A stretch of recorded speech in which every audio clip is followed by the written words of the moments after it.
Hey everyone, welcome to today's episode. Today I'm going to talk about John Mayer's Aqua Puss settings, how you guys can get the similar settings on your Octopus MK2 or MK3, kind of talk about the tone that he gets and the idea behind the famous Aqua Puss Slapback, and give you guys some tips and tricks to help you get closer to that slapback tone. So you guys, let's get right on into today's video. So when talking about Mayer's Octopus settings with the Dunlop reissues, either the MK2 Octopus or the MK3, there are a few things you need to be aware of. Number one, John primarily uses the Octopus MK1, which comes in two formats, the AP1 or the later AP2. And you can't really copy his settings because fundamentally the pedals are a bit different and the delay time and everything isn't quite the same across the board. It's a lot longer in the original versus shorter in the reissues.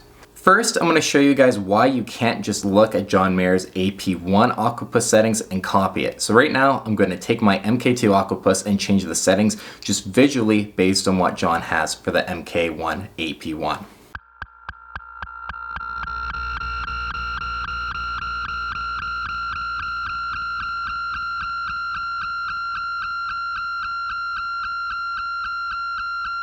So the reason why I'm showing you guys this is because a lot of people I've seen in forums and online have actually wondered why when they set their Octopus MK2, for example, to John's AP1 settings, why does it sound like that? Just self-oscillating and truly unusable. And it's because if you take a closer look at the AP1, for starters, the blend and delay knobs are actually reversed, and then the actual way the pots go and like the way, the levels face is the opposite. It goes on the outside versus on the MK2. It's all uniform in the same direction, from lower being on the left side, higher being on the right. So on a closer look at John's AP1 settings, you can't just copy them exactly. If you guys want to know the difference between the Octopus MK1 against the Dunlop reissues being the MK2 and MK3, my friend the London guitarist did an amazing demo where he shot out all three of them, kind of discussed which one gets the closest, and gave some really great tone demonstrations between all three of them. So I'm going to link that video here for you guys to go and watch. If you haven't, go give it a watch because it's an awesome video and really shows and highlights how special the original Octopus is compared to the later Dunlop reissues. Let's get into discussing the Octopus settings that you guys can use on the MK2 first, and again, this is going to kind of transfer over to the MK3. A lot of it's based on your ear and what sounds best to you, as John's settings have never been completely the same. They've never been totally identical throughout his whole career. There has been some variation, so I'm kind of going to give you guys a range of what you guys want to kind of shoot for and what the settings should approximately look like. Let's start off with the easiest one. This one has stayed the same, and that is the feedback knob. You just want that off. It'll give you one repeat, and that's it. You don't want it even just a little bit above. You want it just completely as off as it can get. The delay knob is a bit trickier as this one does change depending on kind of the era and the settings. John has recently even been seen with the delay knob on an MK2 for the Dead & Company 2021 pedal board at 9 o'clock. But the tone that you want in the desired delay time can really be anywhere from 9 o'clock all the way up to about 12 o'clock. Anywhere in that range is going to kind of give you the desired effect. It's kind of up to you and your ears what settings work best. Personally, I like the delay maybe at about 10 o'clock, kind of between 10 and 11 is kind of the range I usually shoot for. I don't generally go anywhere above or below that delay time. For the blend knob, again, this is going to kind of depend, and of course your ears, what you kind of prefer.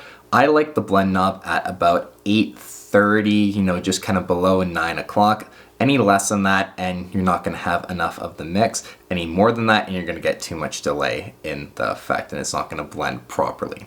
In order to try and demonstrate to you guys the difference in adding that subtle slapback makes to your tone, I'm going to do the slow dancing intro riff just really quick 3 times. First is going to be with just my 2-rock, the Octopus off, and the reverb on the amp is going to be at about 9 o'clock for both the send and return. I'm going to then add in the Octopus slapback, and then on the third take, it's going to be the Octopus plus the reverb kind of up at about probably 11 o'clock or so.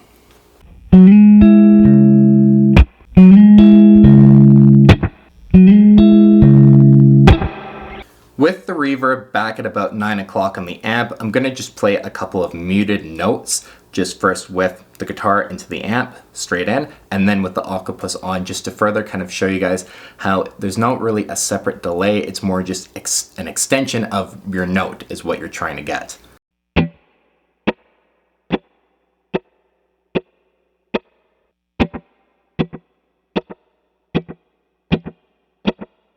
Next, to further demonstrate here, I'm going to bring the blend and the delay up. I'm also going to add the feedback up a little bit as well. And if you don't have it set kind of like I just showed you guys, the effect is going to be quite different and it's not going to sound nowhere near like you want it to. Going to just show you guys with that intro riff to slow dancing again.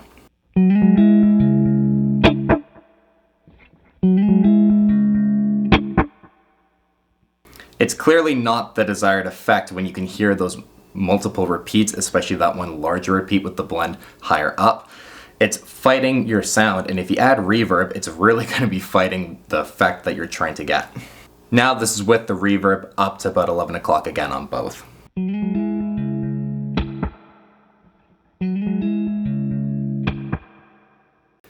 Personally, what I think one of the party pieces of the Octopus is taking really simple lines and just thickening it up and making it sound much more fuller than it actually might without the Octopus on. For an example here, I'm going to do the Waiting on the World to Change solo. You know, it's all on one string and there's not a lot going on, but when you add the Octopus in, it just thickens everything up a little bit and just makes it sound a little bit better and a little bit more Mayer-ish. In keeping with the Way Huge theme today, the tube screamer I'm using is my MK1 Green Rhino. You're going to hear just the Silver Sky, Green Rhino, and my 2-Rock for the first take, and then I'm going to add the Octopus MK3. The settings for the Octopus MK3 are with the delay time at about 11-ish, maybe 10:30. You have the blend again just below 9 and the feedback completely off.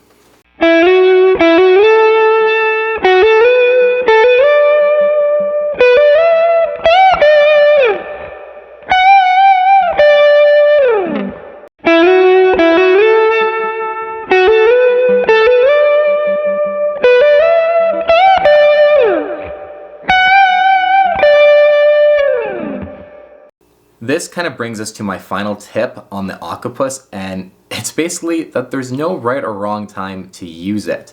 When you feel like you need to thicken up your tone, throw it on, and with some reverb like you just heard, it's extremely subtle with that slapback effect, but it does make a bit of a difference. I know in a mix, it's not going to be that noticeable, and to be honest, it's kind of hard to tell when John has the Octopus even on or not, and I don't really think there's a strict rule of thumb when and when not to use it in terms of when John does.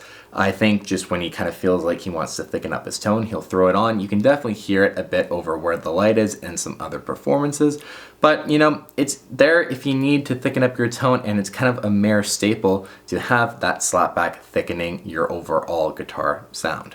Thank you all so much for watching today's video. I hope this helped you guys understand the Octopus, kind of the sound you're looking for with the slapback and some settings to help you just kind of turn the 3 knobs to this and kind of dial it in a little bit more. Please, you guys, if you learned something or enjoyed this video, give it a thumbs up. Please leave a comment down below on the next kind of pedal you want me to talk about for settings or anything else you guys want to see me doing with the channel. And as always, thank you guys so much for watching.